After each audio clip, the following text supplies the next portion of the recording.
Good morning. আজকে এটা দেখি বোঝা যাচ্ছে সবাই আইডিয়া করে ফেলেছে এটা কি।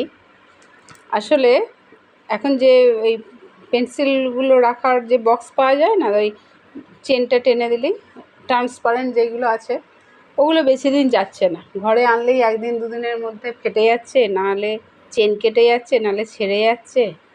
তো সেই জন্য আমি কি করলাম, বাড়িতে একটা জিন্সের জামা ছিল, জামাটাকে কেটে নিয়ে একটা সুন্দর ব্যাগ বানিয়ে দিলাম।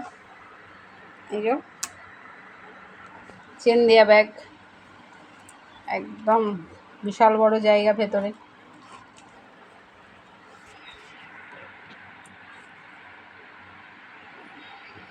অনেক কিছু ধরবে একসঙ্গে। এটা 3-4টে খাপও হবে, ভেতরে আবার চেন দেওয়াও হবে। তো আমার খুব পছন্দের জিনিস এটা একটি। আমার মেয়ে খুব খুশি হয়েছে আমি নিজে হাতে বানিয়ে দিয়েছি বলে।